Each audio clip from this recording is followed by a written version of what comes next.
Imagine this, you spend years investing in your church, in your congregation, and your staff, and your volunteers, but one day you wake up and you realize that you've neglected one of the most important investments of all. And Warren Buffett and Mark Cuban, two of the greatest business minds of our time, both say that one of the best investments you can make isn't in stocks or businesses or real estate. It's in yourself. We're going to talk about that today here on the Healthy Church Staff Podcast. Hi, thanks for joining me. My name's Todd Rhodes. I'm your host here on the Healthy Church Staff Podcast. So here's the question for you. As a church leader, are you investing in yourself in a way that maximizes what God has called you to do? We're going to talk about that today. And we're going to start with Warren Buffett's investment advice. Warren Buffett, you might like him, you might hate him, but he's made a lot of money, and he is probably best known in the world for investing. And here's what Warren Buffett says. He says, investing in yourself is the best thing you can do. Anything that improves your own talents and your own abilities, nobody can tax it, and nobody can take it away from you. All right, so what does that mean for us as church leaders? What can we take from this little tidbit of information from Warren Buffett? We pour into others every day as church leaders. But have we truly taken the time to maximize the gifts that God has given us and the things that He's called us to? Do we learn new skills? Are we expanding our leadership abilities? Are we deepening our faith? Are we really getting in the Word and digging deep? These are things that no matter where you are in your ministry career, those things will never, ever lose value. So what should you do? Take some time for some personal growth. Read, get in the Word, take a class, go to a conference, develop some kind of new leadership skill, get out of your comfort zone, because the more you grow, the more you're going to have to offer, and the more that God can even use you. All right, so that's Warren Buffett. I mentioned kind of name drop Mark Cuban here as well. Again, you might love Mark Cuban, you might despise Mark Cuban, but Mark Cuban has done pretty good in business. And here's a quote from Mark Cuban that I think is really interesting. He said, "The best investments I've ever made were investing in myself first and foremost.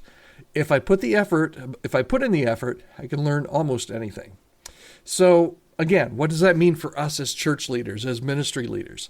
Here's what I think is really important, and I've been a strong proponent of this for years, is as ministry leaders, if you stop learning, you stop growing, and it really cuts into your effectiveness as a leader.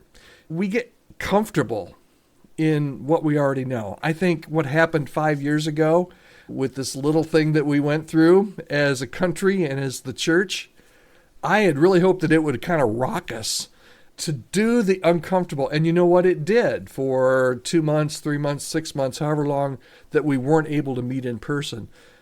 But what I saw happen next really bothered me, and it disappointed me overall. Not everybody, not every church, but a lot of church leaders, as soon as you were able to meet again and do church the way that we'd done it all of our lives, guess what we did? We went back and we did exactly what we did and what we knew how to do. We went back to what was comfortable, and we got comfortable in what we already knew.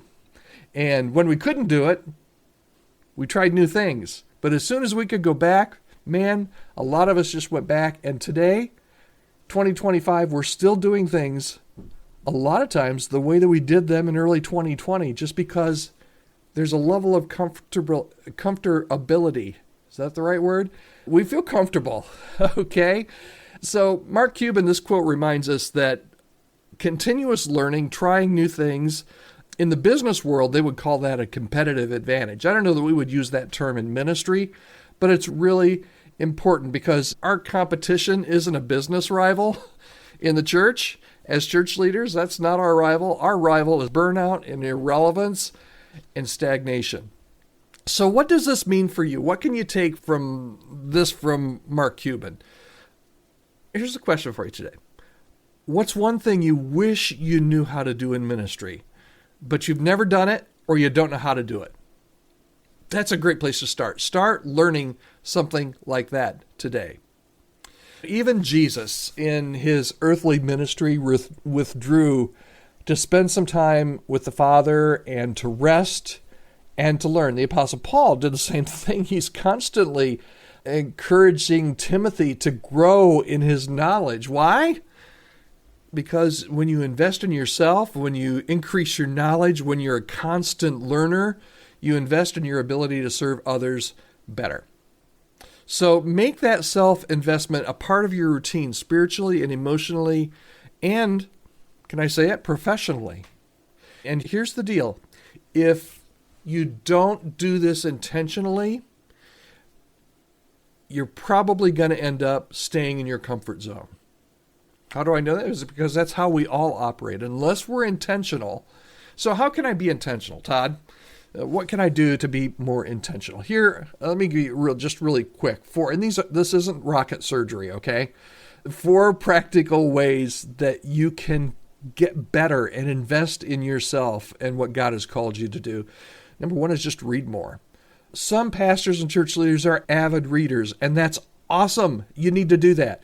If you haven't read a book in the last 6 months, you need to read more, whether it's scripture. That's absolutely important. You should be doing that, obviously. But leadership, books on theology, things that will stretch you, things that will sharpen your mind, those are all really important. So read more. Number 2, develop a new skill. Preaching, technology, counseling. Where do you need to grow? What will make you a better leader? You need to prioritize. Number 3, prioritize rest and renewal. As I mentioned, Jesus modeled rest, and a burned out leader is just an ineffective leader. So you need to do that as well as part of this investing in yourself. You need to be at the top of your game. And to do that, you can't be burned out. And then 4, what can you do to expand your network? Who around you, or who do you know that you look up to that would be a great mentor, or somebody that just really kind of stretches you and sharpens you? Iron sharpens iron. So find those people and expand your network and spend intentional time with people that can help you. The church needs healthy, growing leaders, and it all starts with you. If you've made it this far, and thank you so much for making it this far today, here's my challenge. What's one way that you're going to invest in yourself this week? I'd love to hear what you come up with. You can drop something in the comments wherever you're listening or watching, or you can send an email to me at podcast@chemistrystaffing.com. Thanks so much, and join us again next time right here on the Healthy Church Staff Podcast.